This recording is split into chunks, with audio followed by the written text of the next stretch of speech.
오늘은 어, 이전에 세 개의 동영상에서 프로이드와 융과 아들러의 심리학 얘기를 했습니다. 그런데 이 학자들의 학설과 이 학자들의 초기 인생 경험과 혹시 어떤 관계가 있지 않을까, 영향을 서로 미치지 않았을까 하는 생각을 한번 해보도록 하겠습니다. 프로이드는 잘 알다시피 본능이라고 하는 이들을, 특히 성적 본능을 좀 위험한 것으로 보고 그것을 에고라고 하는 관리자를 건강하게 발달시켜서 이 세상에서 본능을 가지고서도 이 세상에서 안전하게 또는 성숙되게 살아가기가 주제였다고 할 수 있겠습니다. 그런데 재밌는 사실은 프로이드 자신은 그동안 많은 논란이 있었지만 이제 거의 사실로 밝혀진 것은 프로이드는 자신의 처제와 오랫동안 불륜의 그 관계였다고 할 수 있겠습니다. 2000년도 지나서 스위스에서 숙박 명부가 실제로 발견됨으로써 거의 이제 확인이 된 사실이죠.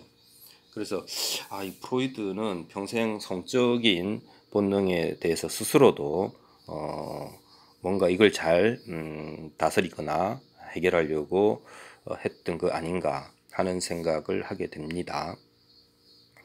융 같은 경우는 목사 집안에서 태어났고 그 다음에 이제 프로이드와는 다르게 어머니와 거리감이 좀 있었고 아버지와 좀 더 친근감을 느꼈던 것 같습니다. 어머니가 신경증 같은 것을 좀 알았고 자신도 어릴 때 그런 조금 정신적인 질환이 있었고 이제 어른들이 많이 걱정했는데 이제 다행히 정신적인 질환을 잘 극복하고 성장하게 됩니다.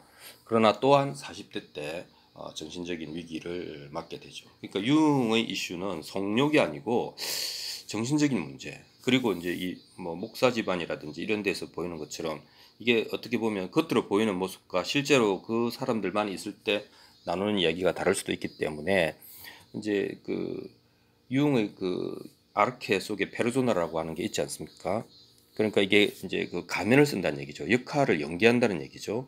그래서 융은 자기의 그 신경적인 그 증상과 또 그 집안의 분위기 이런 것들 가지고 이게 정체성의 문제다. 이게 페르소나를 벗고 진정한 셀프, 자기 자신이 되는 것이 인생의 과제가 아닌가라고 하는 그 자기 속으로 들어가는 것에 관심이 굉장히 많았다. 이렇게 말할 수가 있겠습니다.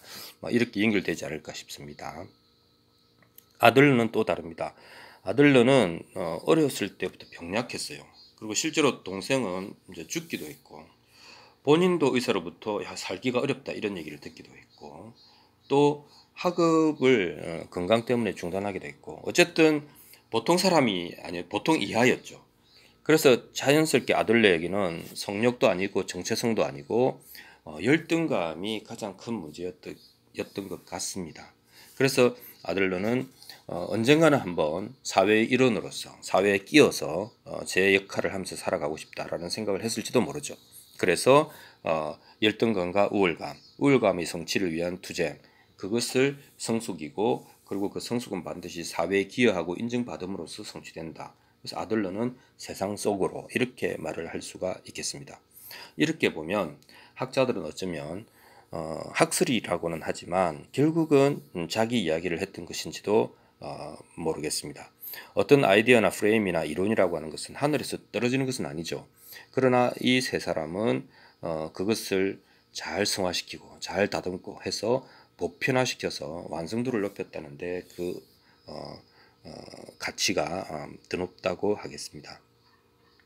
삶은 결국 삶의 경험은 우리들이 어떻게 생각하게 하는가 하는 것에 토대가 되는 것이 아닌가 하고 생각을 하게 됩니다. 이렇게 보면 그냥 이론으로서가 아니라 그 사람의 삶과 연결된 이론으로서 우리가 세 사람의 심리학을 더 잘 이해할 수 있을 것 같습니다. 감사합니다.